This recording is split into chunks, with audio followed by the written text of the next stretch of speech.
Hello everyone, welcome back to my channel Azan Story. And today we're going to discuss about words in English. Actually this video continues my previous one about letters. So hari ini teman-teman kita akan belajar tentang kata-kata.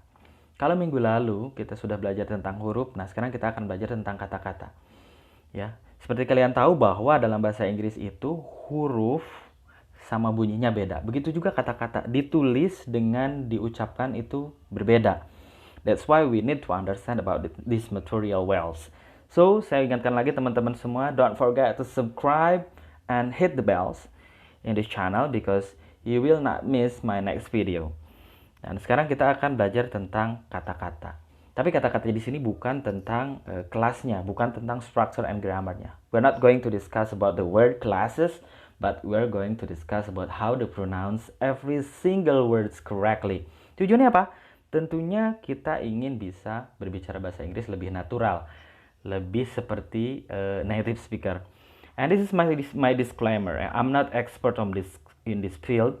I'm also striving to learn about this, and I'm also striving to improve my English speaking ability. That's why I share what I've already known before, and yeah, sharing means that I will also get some discussion point from you. Just pop up your suggestion, your idea on the comment box ya.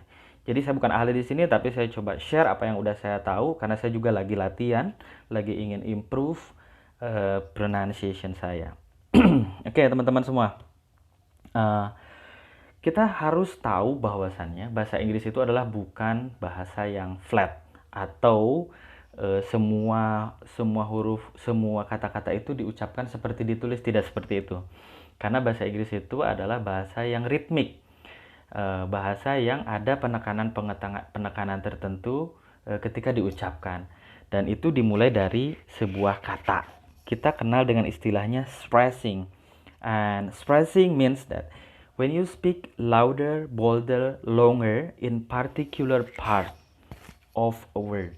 Jadi kita ngasih penekanan, ngasih bunyi yang lebih panjang di bagian tertentu dari sebuah kata. That is the meaning of stressing.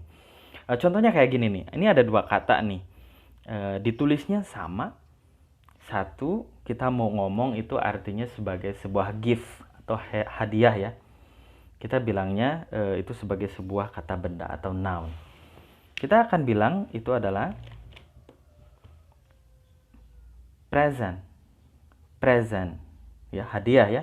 Kemudian di kata yang kedua ketika itu bentuknya adalah sebuah verb yang artinya kalian jelasin sesuatu, you will say present.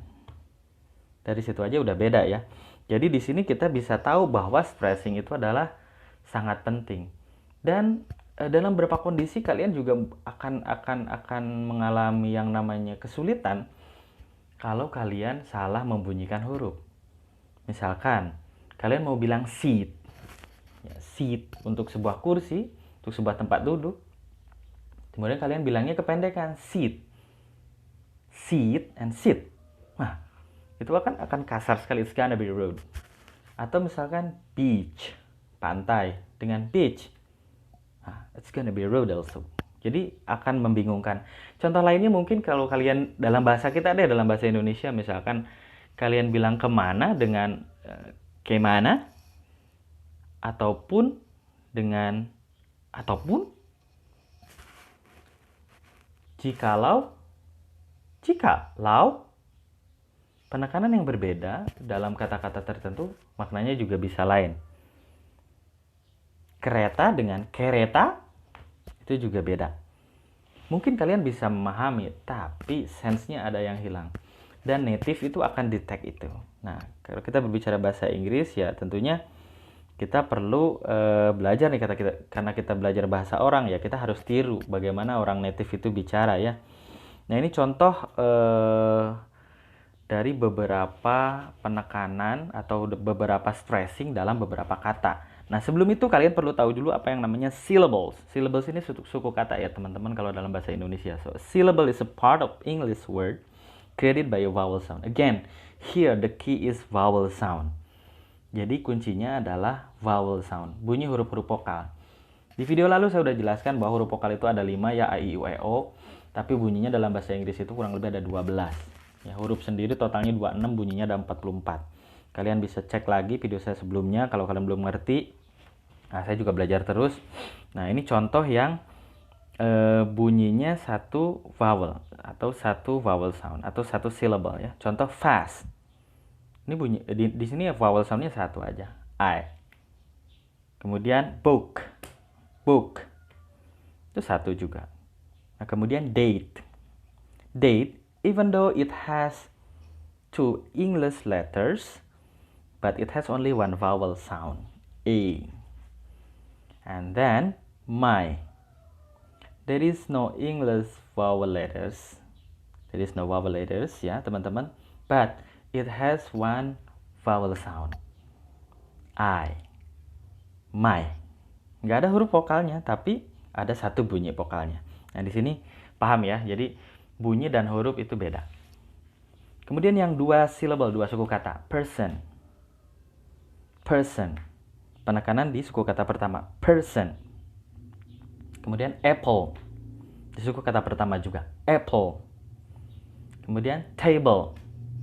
Di suku kata pertama juga. Nah, kalau satu suku kata atau one syllable, you can stress it ya because cuman satu di situ aja.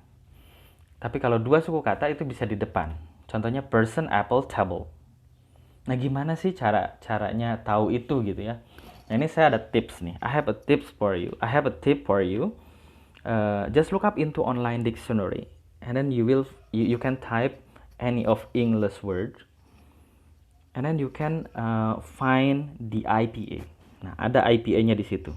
That's why I have already mentioned in my previous video that understanding the IPA will help you to be able to learn about the pronunciation well. Jadi di situ ada IPA-nya. Kemudian ada juga untuk stressing key point-nya. Nah, stressing key point-nya adalah the tick mark, ya, single tick mark. Atau petik, tanda petik itu ya. Nah, itu artinya di suku kata itulah kalian harus tekan. Let's see, the example is the word connect. Nah, di sini yang harus ditekan adalah connect. Connect, suku kata kedua. Nah, yang dua suku kata, ada yang ditekan di depan, ada yang ditekan di belakang. Jangan bingung. Kita lihat nanti beberapa tipsnya ya. Nah, ini ada yang 3 suku kata. Contoh, banana. Banana. Kita tekannya di suku kata kedua. Kemudian, beautiful. Kita tekannya di suku kata pertama. Atau stressingnya di suku kata pertama. Dan computer. Di suku kata kedua. Information. Di suku kata ketiga. Decorative. Di suku kata pertama. It's gonna be more and more fun if you have already understand about this. Jadi aturannya kayak apa nih? Nah, this kind of things I would like to share to you. Jadi ada beberapa common rules. Walaupun dalam bahasa Inggris itu ada banyak sekali pengecualian. But at least if you have understood about the common rules, it will help you to pronounce better. Kalau kalian udah tahu common rules ini, ya yang exceptionnya nanti kalian bisa cari sendirilah karena itu lebih sedikit jumlahnya. Yang pertama adalah one word has only one stress. Jadi dalam satu kata itu cuma satu yang di stress. Apakah itu di depan, di belakang, di tengah? Ya. Nah, ini aturannya. Kemudian we can only stress vowels, not consonant. Ya, karena vowel itu yang membentuk tone, yang membentuk bunyi, yang membentuk nada. Dan konsonan itu kan nggak membentuk nada. Bahkan ada yang tidak dibunyikan sama sekali. Ini adalah aturan yang pertama, stress on the first syllable. Kapan sih kalian harus stress di suku kata pertama? Yaitu adalah di most two syllables nouns. Most two syllable nouns. Jadi kalau kalian ketemu nouns atau kata benda yang dua suku kata with two syllables, stress on the first syllable. Jadi kalian belikan stressingnya di suku kata pertama. For example, present, expert, China, table. And then, what else? Most two-syllable adjectives. Adjectives ini sama juga dengan nouns. Kalau ada dua suku kata, put the stress on the first syllable. Present, slender, flavor, happy. Okay, we got the first rule. And then what about second rules? Second rule is stress on last syllable. Kalau tadi di suku kata pertama, di suku kata yang awal, ini suku kata yang akhir. The rule is about most two-syllable verbs. Nah, kalau verbs ada dua syllable, kalian stressingnya adalah di akhir. For instance, present, export, decide, begin. Ya, got the point? Atau juga ada beberapa kata yang mengalami word class change. Jadi beberapa kata itu bisa difungsikan jadi noun, jadi verb. Nah, ini akan mudah banget nih. Kalau itu dua suku kata, but when it has two syllables, just put the stressing on the first syllable when it functions as noun, and switch it into the last syllable when it functions as verb. Yeah. For instance, contract, contract. Object, object. Jadi kalau itu sebagai noun, stressingnya di suku kata yang awal. Kalau itu function sebagai verb, stressingnya pindah ke suku kata yang akhir. Simple. Contract, contract. Object, object. Okay, got the point, everyone? And then the third rule, stress on the penultimate syllable. Penultimate ini second from end ya, suku kata kedua dari akhir lah. Kita lihat beberapa contohnya adalah words ending with IC, yang bunyinya ik. Kemudian word ending with SION and TION. Ya, let's see some of the example. Graphic, ini awalnya ya, graphic. Kemudian ketika dia dijadikan kata yang lebih panjang, geographic. Kalian penekanannya di tengah. Kemudian geologic. In another example, television. V, television. But some of native speakers also say television. Jadi kalian bisa dua-duanya. Ini nanti kalian naturally akan tahu ya gimana sih caranya bedakan. Tapi kalau native itu ada dua cara bunyikannya. Saya pernah lihat di sebuah film juga dia bilangnya television. Ada juga yang television. And then revelation. That is the third rule. That was the third rules. And move on to the fourth rule. The next rule is stress on the antepenultimate syllable. Di suku kata yang ketiga. Nah, apalagi nih aturannya adalah words ending with cy, ty, phi, and gy. Also words ending in al. Take a look at some of the examples. Democracy. Ya, kalian tekan di mo-nya. Democracy. Dependability, di B-nya. Photography, di to-nya. Geology. Critical, geological. Gimana teman-teman? Oke, ada satu aturan lagi ya. Satu aturan umum lagi yaitu compound words. Compound words ini kata majemuk kalau dalam bahasa Indonesia. Words with two parts. Combination of two words become one single meaning. Jadi dua kata yang digabungkan tapi jadi satu makna ya. Nah, aturannya bagaimana? For compound nouns, the stress is on the first part. For instance, blackbird, greenhouse. Jadi kalau compound noun atau kata majemuk yang membentuk kata benda itu di suku kata awal. Blackbird, greenhouse. For compound adjectives, the stress is on the second part. Bad-tempered, bad-tempered. Old-fashioned. Ya.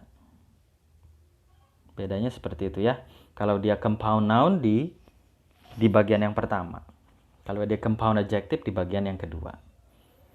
Kemudian kalau dia compound verb, the stress in the second part. Hampir sama dengan verb tadi ya, yang 2 syllables. With 2 syllables also in the second syllable, but for the compound verbs in the second part, like in understand, overflow. That was the materials for today. We do hope, I do hope you can enjoy these materials ya. Kalian bisa pahami ini. Dan once again, I would like to remind everyone, don't forget to discuss with me about these materials. Saya juga butuh masukan dari teman-teman tentang materi ini. Jadi pop up your comment in the comment box. Don't worry, we can discuss anything because all of us are learners, and jangan ragu, jangan takut untuk sama-sama sharing, because sharing means giving more to others and you will also get more. So thank you very much for learning with me today, and see you next occasion. Bye.